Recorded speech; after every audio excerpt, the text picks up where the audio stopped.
The latest news, national issues, the political scene, and conversations with prominent personalities. All these firsthand at the forefront.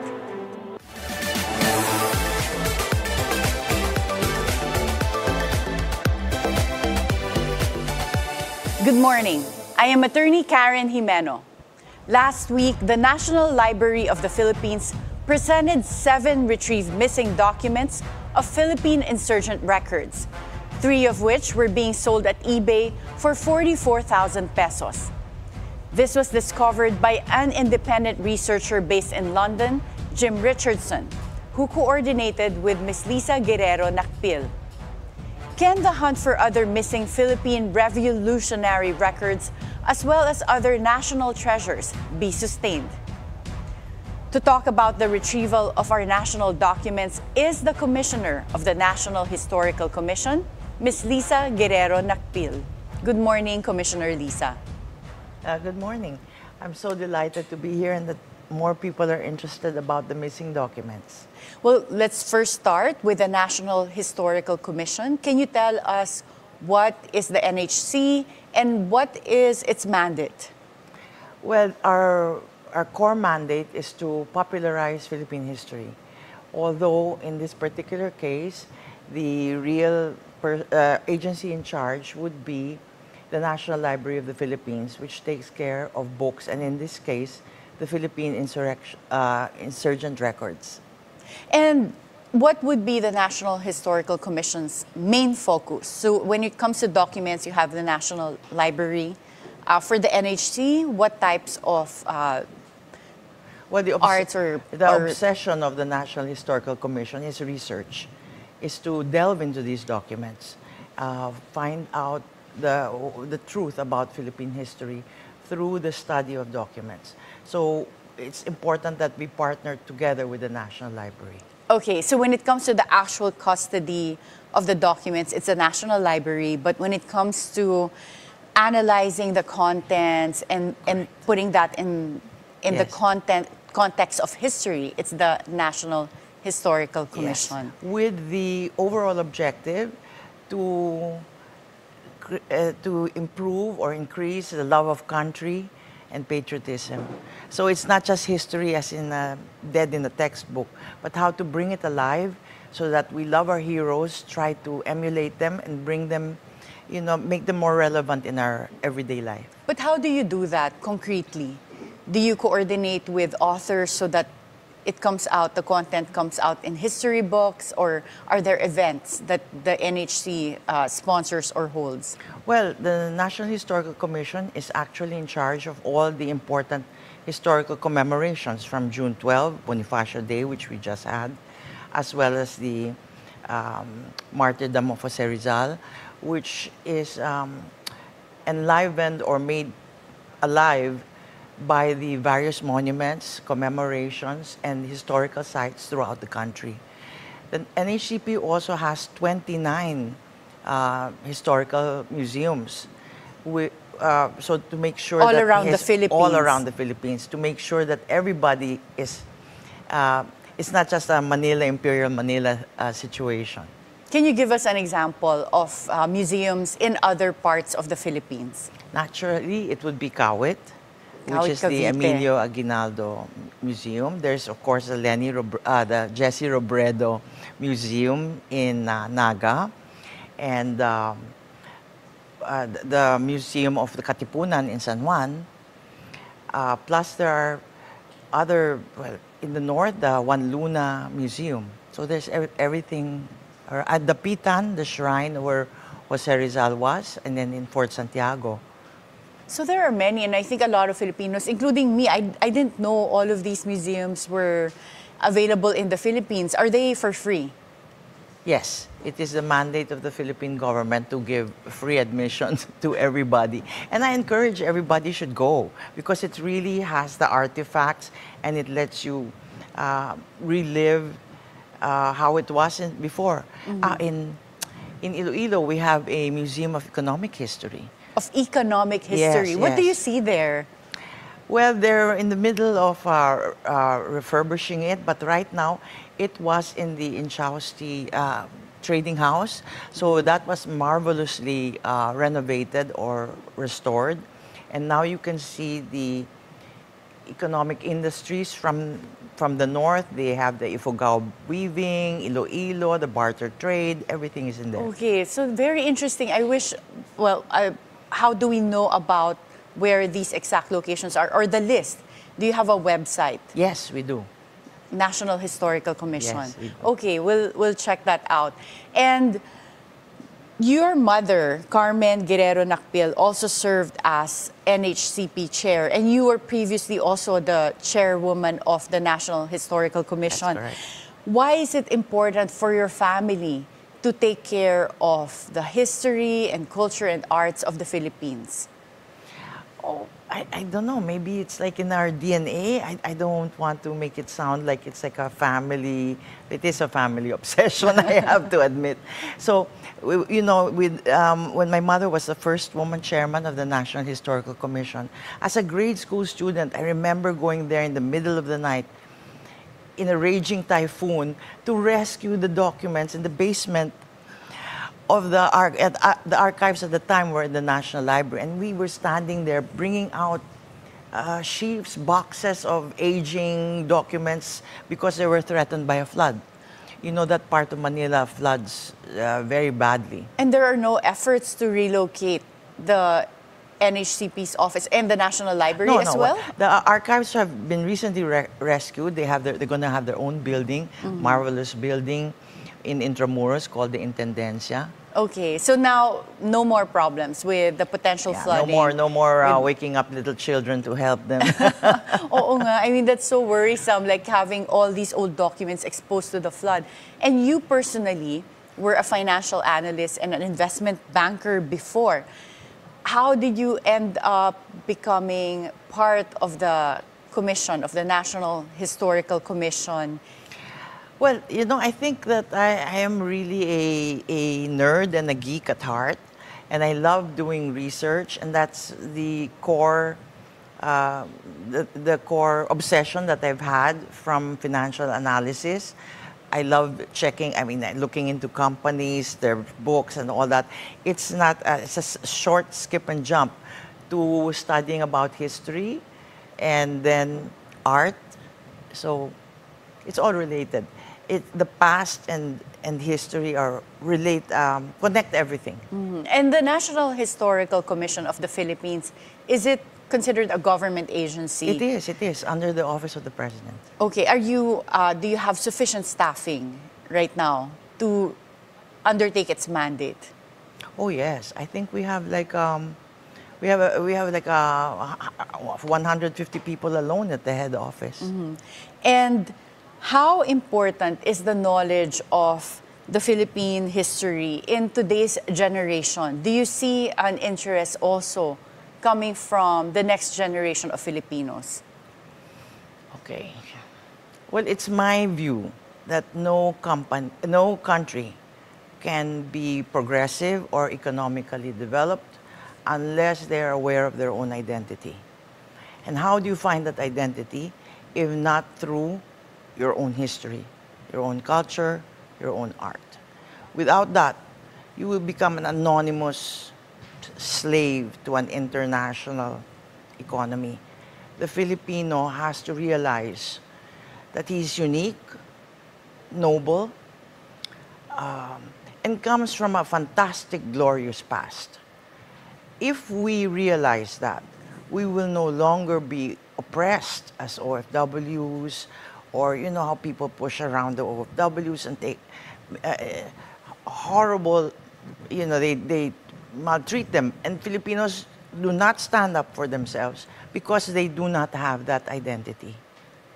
Well, one of the identity I think that was left from being colonized by Spain for almost 400 years, and then the US for several 50. decades, I think it's a colonial mentality. Do you think that still exists?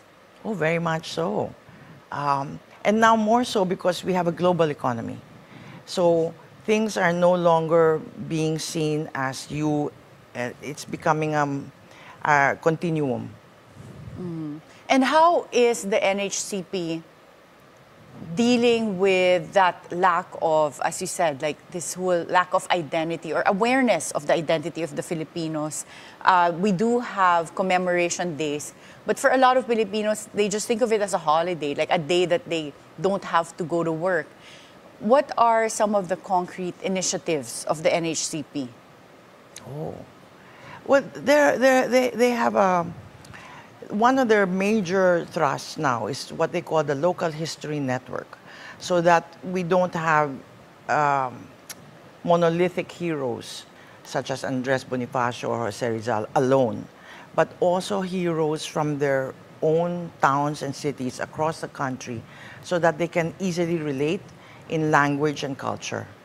So that's a very important initiative. With schools, do you also coordinate with schools, especially with the content that children read when it comes to history? Well, sadly, history has been removed from the curriculum. There's Araling Panlipunan, hindi ba? Isn't that part of the history curriculum? Well, right now, the Araling Panlipunan is a 45-minute subject taught twice a week. So you have to scramble and deal with social sciences, current affairs, and there's very little or only a marginalized percentage on Philippine history. So now we have to rely, I guess, on media, movies, stuff like historical news, which I'm happy about that you're... Yeah, like this, I think for us also, this is very important to learn about the NHCP, but, you know, the important historical records of the Philippines. So now let's talk about that. The 7 recently retrieved Philippine revolutionary records were discovered through the initiative as well of Jim Richardson, who was based in London. Who is he? Because he reached out to you personally. Well, okay. He's, we should call him properly, Dr. Jim Richardson. Is he a PhD doctor? Or, yes, he is. Okay. He is. So not a physician, but no, with yes, a PhD. Yes. Okay. So he's one of the most important scholars on the Katipunan. And he's what traveled, nationality is? He's British. British, and he's still one of the most important authorities on the Philippine Revolution. Well, Katipunan, yeah, particularly. I think his heart is in the right place, and over and above that, his location is in the right place, because a lot of our most important historical documents are to be found in Spain until this day. So if you want to learn more about the Philippines, you actually have to go to Spain. Is there a museum where you see no. these records? No, no. The most vast is the Archives of Seville, the General Archives of they call us Indios, of those Indios de Seville. It's in Seville. And there's another one, the Archivo Militar in, I think, Madrid. So, do you know that Andres Bonifacio was only photographed? There's only one photograph of him existing in the entire world, and that is in Madrid. And there's no effort from the government to retrieve any of these, the photo and some of the archives? Assistant Director Quiros will be happy to fill you in. I think he's hard at work at that. Okay, so there are efforts to retrieve them for the Philippines. So Dr. Richardson has been, he speaks Spanish, and he's been able to go to all of these archives and really read the first-hand accounts of the Philippine Revolution. Has he been able to translate all of these research into a book? He does. He has. One published by the Ateneo called Light of Liberty, and the second one published by the National Historical Commission called The Fight for Liberty, which includes all the documents translated and analyzed and put into context. But how interesting, right, like that we have a British guy really being the authority on... Oh, he's not the only one. He's not the only one. There's Ambeth Ocampo and yes. Xiao Chu. Yeah. But the extent of his research... Yes, also, yes, because he's very specialized. Tell us how Dr. Jim Richardson discovered these missing documents, or stolen, I suppose, and being sold on eBay when he reached out to you? Well, you know, we've been we were in constant communication over. I'm a bit of a stalker, and I've been badgering him and consulting him about some of the documents that would come up in Leon Gallery, and we were always in touch. And then one night, well, it would be like 8 a.m. in London and 10 p.m. here in Manila, he told me, oh, you know, he posted something on Facebook, and then so I texted him right away because he saw on eBay that one of these documents written by the co-founder of one of the co-founders of the Katipunan was being sold for $750. Just one of them. So that's around 44,000 pesos, as you pointed out. So then Jet Adriano of the National Library is a friend of mine. I mean, he's a friend that I can sort of text at 10:30 at night. So I texted and called him. I says, look, you have to do something. You have to. And he said, yes, right away. And so he bidded for the document? No, he didn't. It was the very next morning, he called an emergency meeting, and I think he contacted the seller and asked them to stop the auction. Oh, so you contacted the seller, and the seller cooperated and stopped the auction? Yes, yes. And how were you able to retrieve it? The seller agreed to just send the document for free? No. From what I understand, our Director Adriano told him, you know, and then he said, but how can you prove that these are stolen? And then Director Adriano said, well, as a matter of fact, we have microfilms of all of the documents, and we're going to show you the match. And that's how it happened. So were we able to get this document back without having to pay compensation to the seller or the person who was holding it? Yes, apparently, yes. And for yes, those... they did not pay, and they voluntarily surrendered. In fact, they gave up. There were only 3 documents in question, and then the owner opened both booksellers, volunteered another 4 documents, so 7 have been returned. Oh, so the seller volunteered to return the documents as well. So, as you said, you have the microfilms that were used to compare with those documents, and those retrieved revolutionary documents were obviously stolen. Would you know how and when they were stolen? But before you answer that question, we'll have to take a short break. At the Forefront, we'll be right back.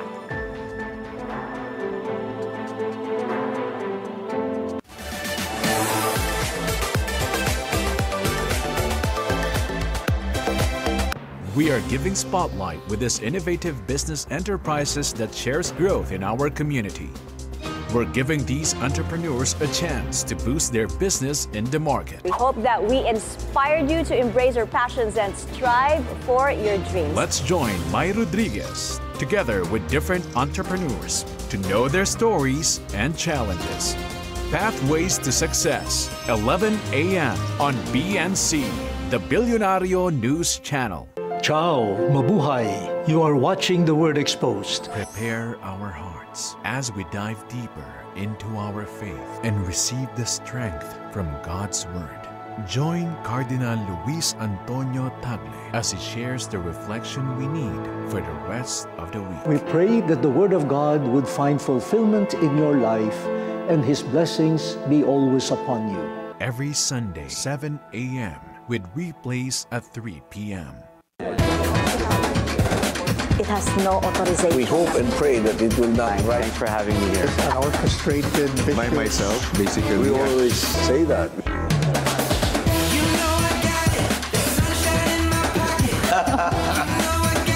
It depends. A well-concerted effort. Perhaps I can reiterate. My greatest beefsteak. Iba na iba pala yun. This is The Scorecard, where you score the latest sports news and in-depth views. I'm Anton Rojas. Welcome dito sa BNC Studios. How are you feeling? Join him together with different sports personalities and have a healthy sports conversation that will help you to know them even better. In the Philippines, everybody loves community. We can say that you got hooked. The Scorecard, where sports is our business and business is our sport, right here on the Bilyonaryo News Channel.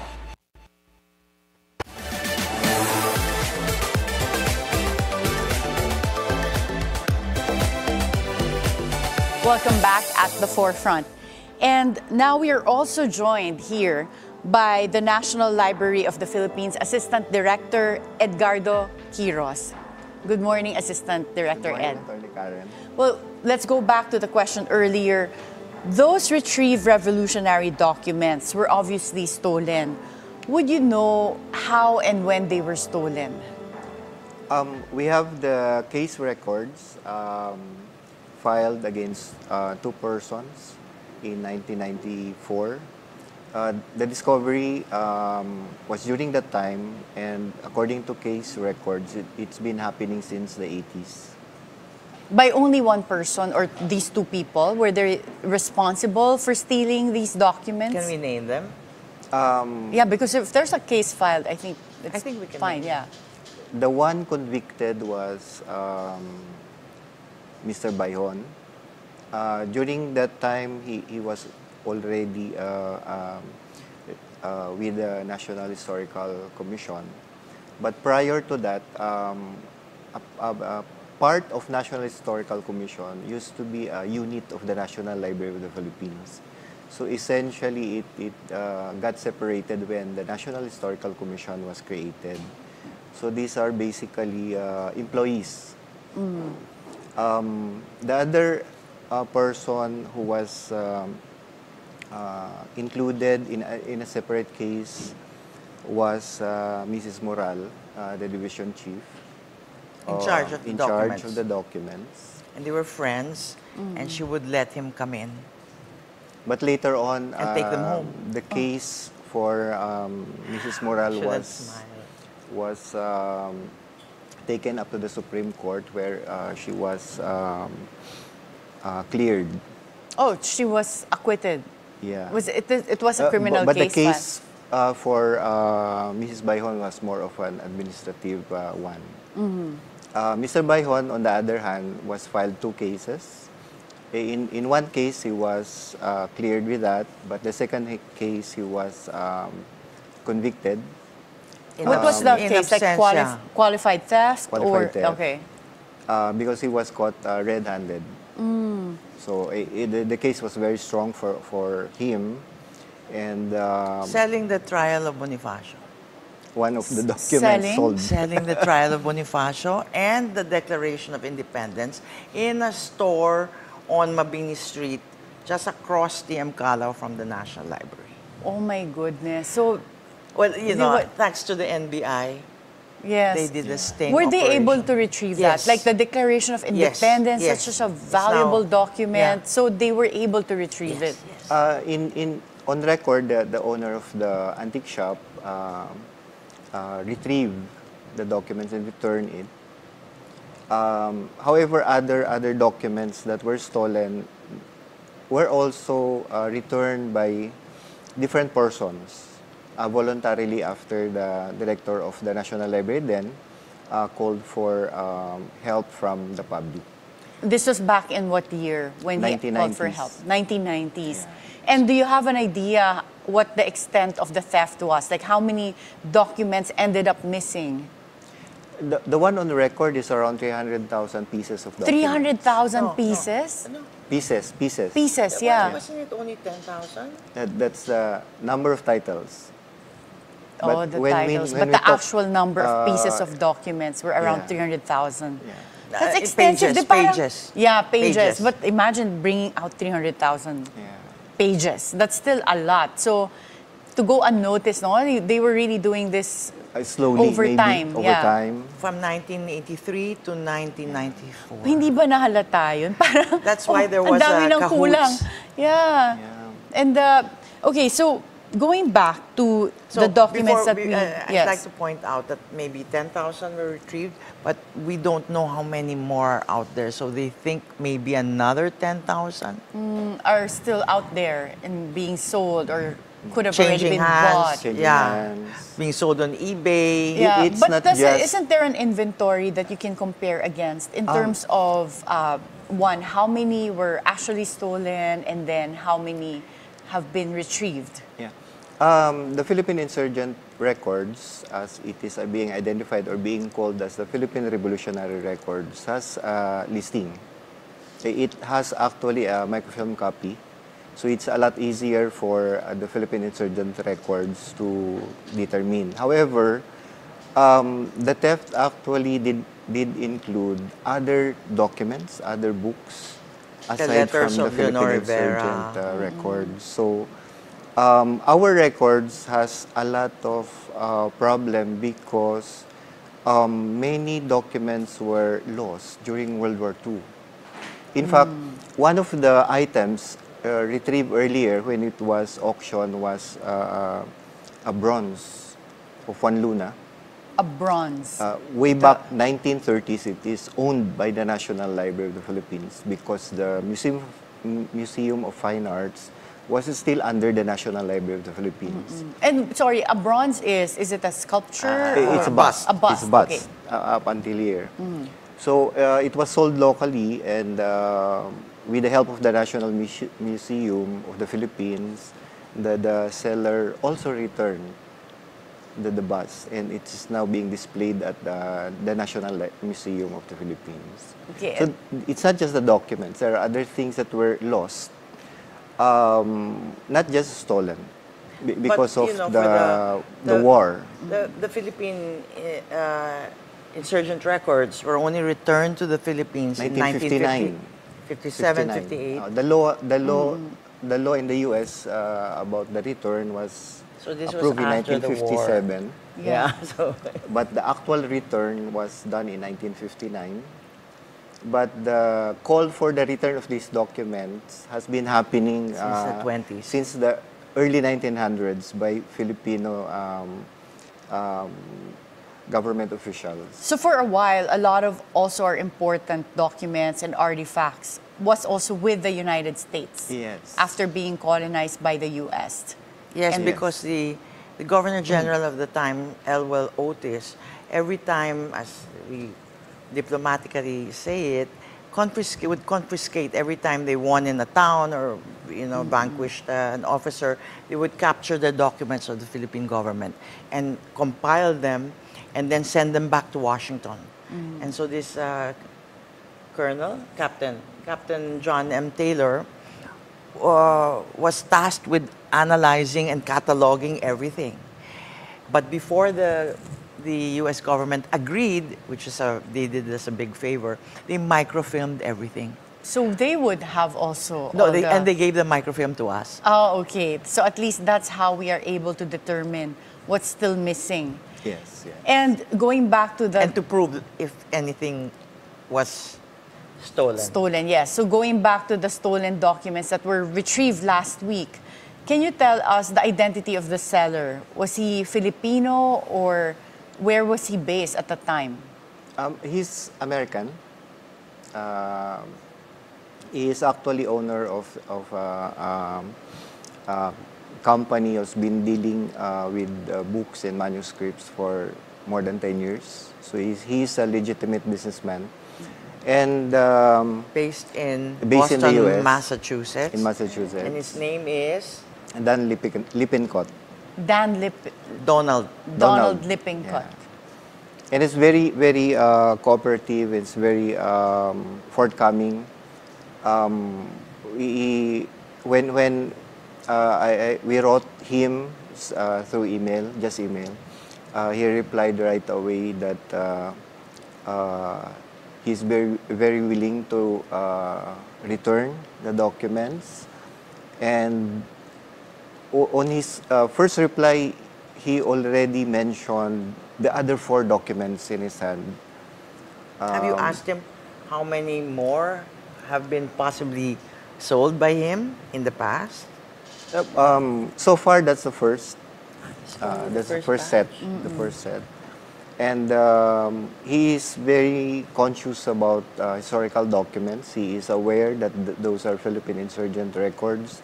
And he asked us to help him identify or help him identify documents in the future. So we gave him some help so that when he will encounter future documents and can help us track them down. Did he tell you where he got the documents or who sold the documents to him? That would be the next question.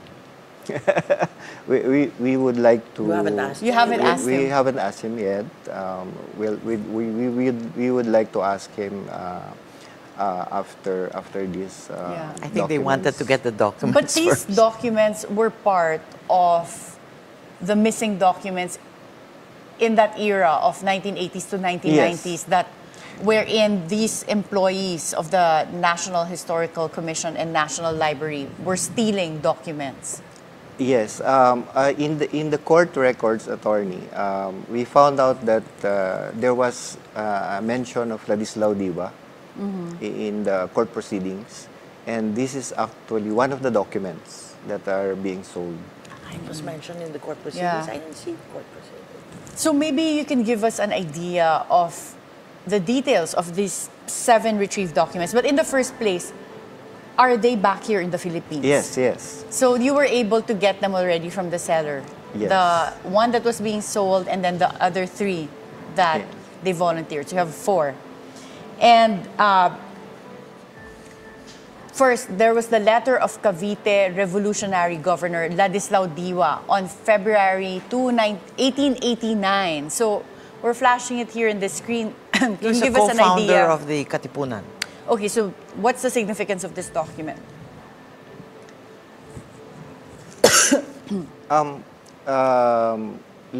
Ladislao Diwa is one of the prominent personality of the Katipunan, and the letter of Ladislao Diwa actually was addressed to Emilio Aguinaldo as the president,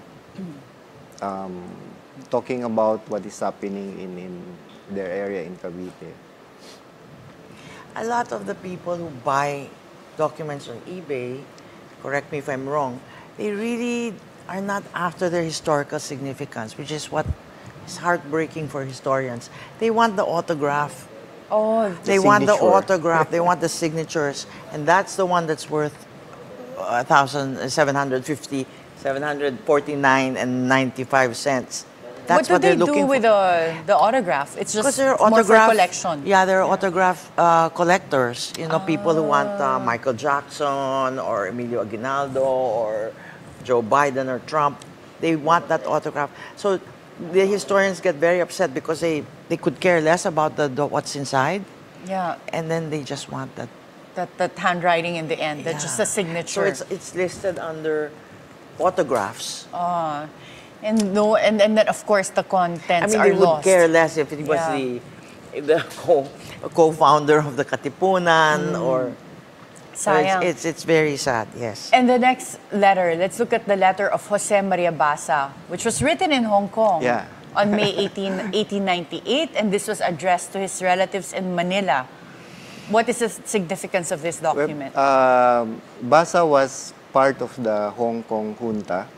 So they are in Hong Kong trying to campaign for the Philippine cause. And basically the letter of Basa is asking his relatives in the Philippines to support the cause of the Philippine government. And we have, yes. So, Basa, if you watch the movie Gomburza, and he was one of the people implicated in the Cavite Mutiny. And he was exiled in the Marianas and finally released on condition that he would never return to the Philippines. So that's why he ended up in Hong Kong. But he became very friendly with Jose Rizal because Jose Rizal also practiced medicine in Hong Kong. So these letters reveal not just that cursory look at it, but actually the behind the scenes lives of the heroes. Yes, and the fact that he was writing about what was going on in the Philippines, it gives you also the historical records of what was going on in the Philippines at that time, like when he wrote the letter. And let's look at the next letter. This is the manifesto of Mr. Rojo in vegan with text in Ilocano. This particular document was based on its documentation. It was retrieved by the Americans, posted at the door of the house. The title is in Spanish, but the text is in Ilocano. Basically, it's a manifesto telling the Spanish to get out, stay out. Afuera frailes. Afuera, outside, yeah. Outside. Get out, get out, friars. You're not welcome. Umalis na kayo. But I find it interesting that even the text was in Ilocano, and I'm very curious to see if there have been changes in, the way the words are written. Like, for example, I love history. Like when I read one of the biographies of George Washington, I noticed that the way that English was written years ago, and even the text that George Washington himself would write, is different from the way English is spoken now. So I'm curious to see, after perhaps you retrieve this document, if you can tell us if the Ilocano way, the way of speaking before is still same with the way Ilocano is being spoken now, or marami ng differences? Marami ng difference, Attorney Karen. In fact, I understand Ilocano. Okay. So I can take a look at it. Basically, the way they write things, like they use C instead of K. You see the words. Third line, first word is kadagiti. Kadagiti o kaganiti. Kadagiti frailes. Or in Tagalog, sa mga fraile. And letter C, no, hindi K. Not K. But now, since the start of nationalization of our language, it was changed from C to K. Okay. And then the other one is the use of UI, kitdi, Quitde.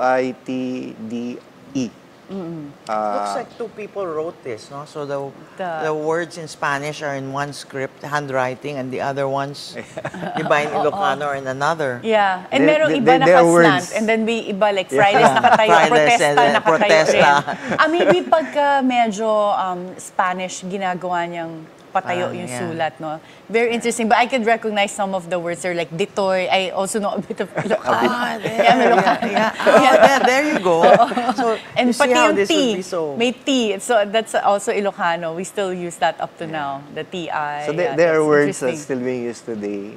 Sao, the one in the second line, fourth word, is salita, mga sinasabi in Tagalog. So it's still the same. So it shows that how this brings a live history because it's in Ilocano, and then everybody can understand it. Not a lot of the documents are in Spanish. Yes. I don't speak Spanish. Yeah.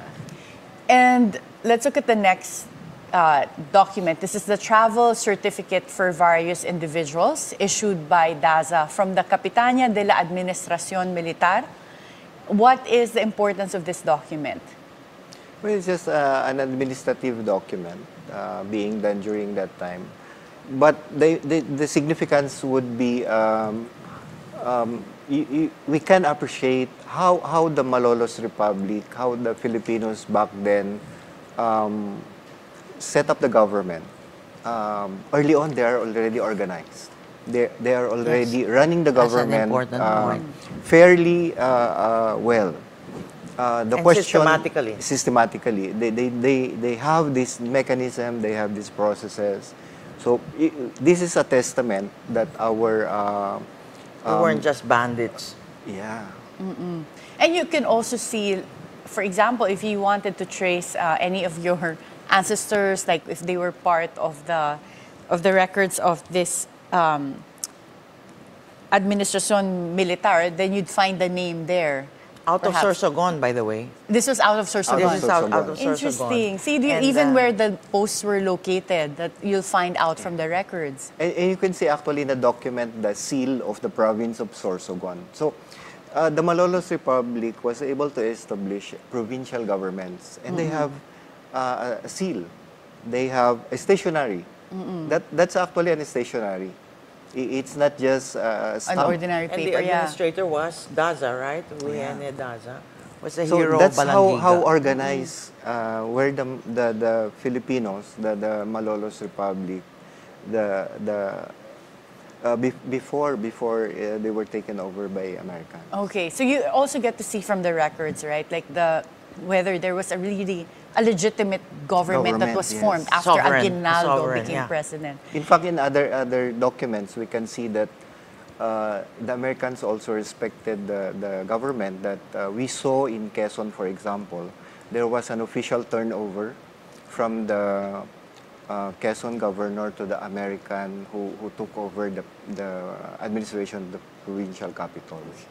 And the next document is a telegraph to U.S. President William McKinley, transmitting Basa's message to wealthy and educated Filipinos to support the Americans.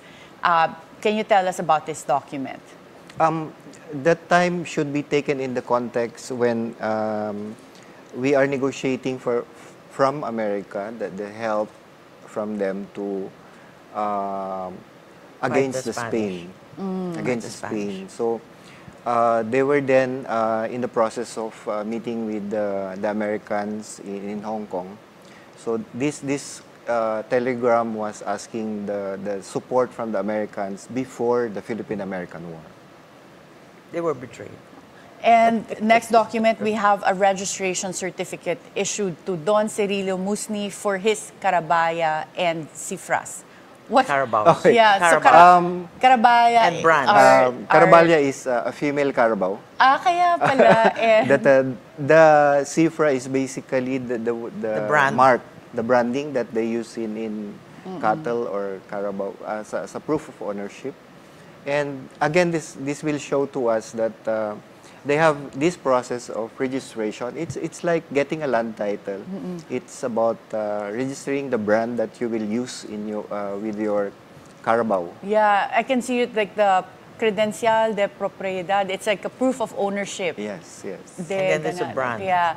Then that's the brand that will be etched to the You know, animal. but someone who studies law, like me, I find this interesting because we do have laws up to now still remaining, including on negotiable instruments law, the civil code, that would talk about seals and then yung mga branding sa cattle. And now I can see, ganyan pala yung ginagamit nilang proof before because, you know, it gives context to what we're studying. Kasi hindi na namin masyadong ma-imagine because now you just buy from the market, right? By the time I was taking up law.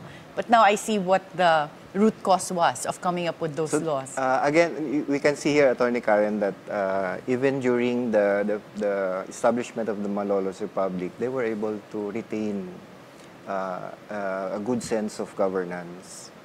So it's a good point that like not everyone knows the details of our history. Some would call the Malolos Republic, the Katipuneros as a ragtag army, the Malolos Republic as a historical element of our existence. But if you try to look at these documents, you can appreciate that they have established a formal government fully functioning before the Philippine-American War. And the origins of our red tape. Yes. And I'm so glad you... the origins of our red tape. They have the bureaucracy. They love these forms. They love these letters. And the letterhead. And then the titles. And last document to have been retrieved as of last week, January 16, 1899 report from Sorsogon Revolutionary Governor Celestino Mercado to the Interior Secretary about postal revenues. Okay, it's a report of income from the. Now they call it postal revenues, but way back then, it's not just mails. Many of our provinces send parcels through the post office. They also send some forms of money, like telegraphic transfers. Cebuana So Lulier. it's one of the Sending money. yeah. So it's one of the ways that the government Tax. earns. It's You not have the just percentage also? you have to pay something for the services. So this is basically again a continuing effort that they were able to find a way to finance the government with the use To fund the revolution. to fund whatever the needs to be funded by the government back then. Back then. And does the actual document now look like this, where the sides are already They tore torn that out? no? Yeah. Did they tear that? Was it torn when stolen? Or does it match up to the microfilm? The microfilm does not Show the tear. The tear. So it was But torn basically, for these documents, aside from the look of it, we were able to establish the authenticity. Sometimes you see, Attorney Karen, when things are being auctioned, sometimes they are forgeries. So it's not just about, when you look at the microfilm copy, it's easy to compare the two documents. But when you have the original documents, you have to be able to distinguish what is a forgery and what is not. And surprisingly, it includes elements that we were able to identify that belong to the original. To the original. Okay, so at least we know that the documents we retrieved last week are all original. Yes. The same way the good thing is we were able to compare the There are markings. There are markings. the documents with the others that we already have. So it's a good a good practice. Okay. It's a good practice. And not only historical documents are being taken, but also historical treasures and art. We'll try to find out about other missing important pieces when At the Forefront returns after a short break.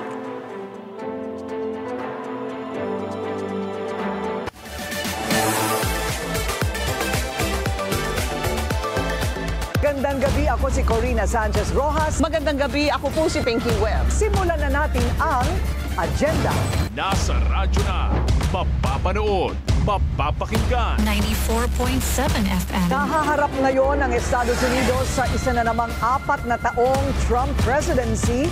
Death squad rin yan. Binawi niya yung sinabi niya. Ing masalimuot ang buwan ng Oktubre para sa ilang bilyonaryo. Sa bawat issue may anggulo at ang balita may agenda.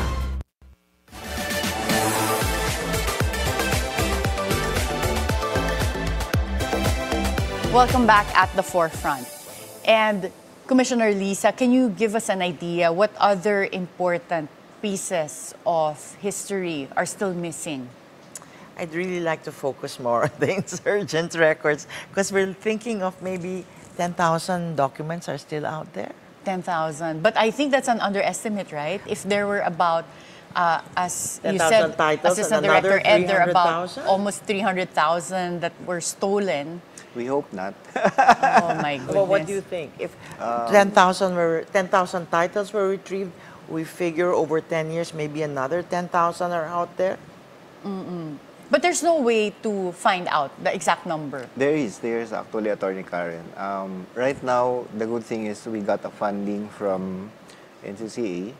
We have started the actual checking and counting. So maybe next year we can come up with They the never numbers. cataloged it until this year. Oh my goodness. So here's my question. What is the government doing to ensure that the documents that the National Library has now is safe from theft, and also safe from flooding and other potential Man-made force disasters, majeure? natural disasters. So it's been the security measures has been there after the discovery of theft in the 1990s.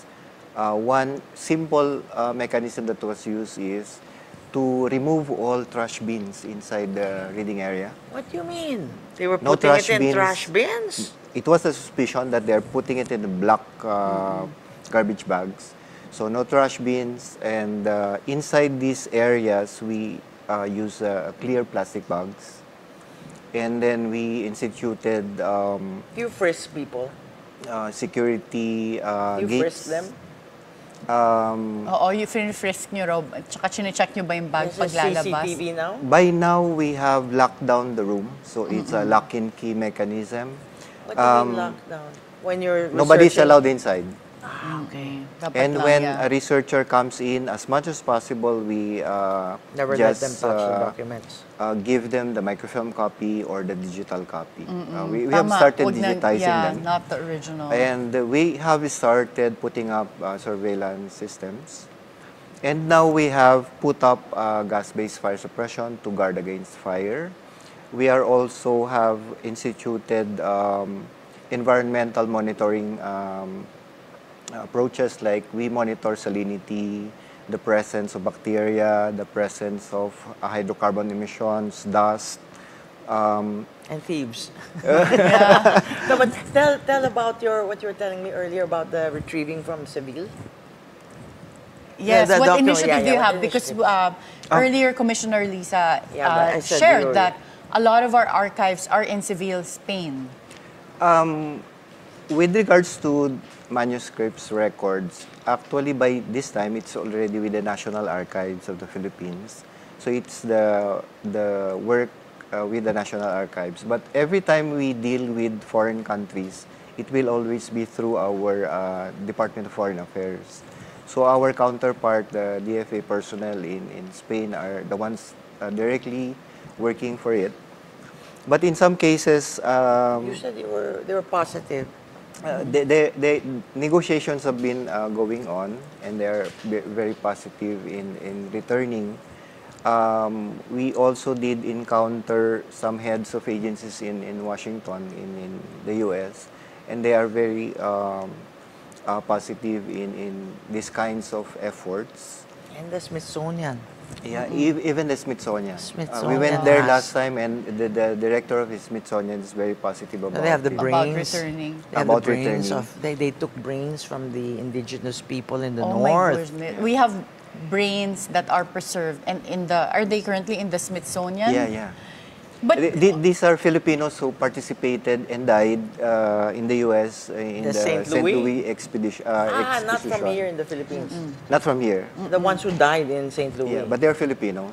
They brought them to be exhibited. Except that they don't have names. Just the body part, because somebody studied the brains of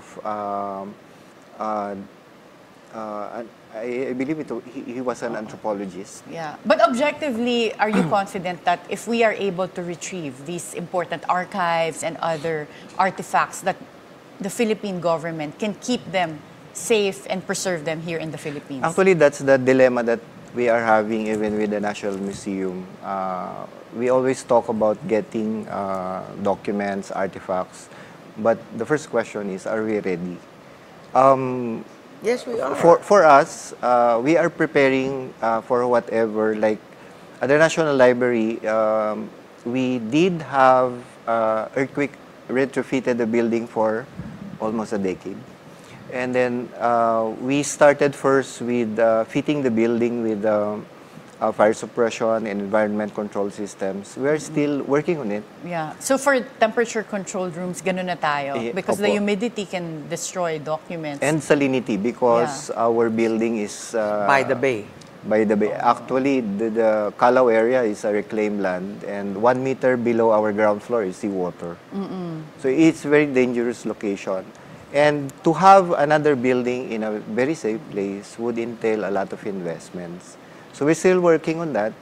But for now, if whatever documents we found that are in other places, as long as they are in good hands, maybe we can wait for facilities to be ready before getting these documents. Okay, and thank you so much. I'm very happy to hear that we have all of these initiatives to keep our documents and also our artifacts safe.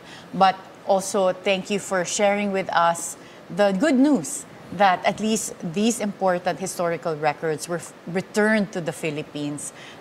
With those listening to us, I hope that they will report to the National Library and the National Historical Commission of the Philippines should you encounter any of these historical records or artifacts that are for sale.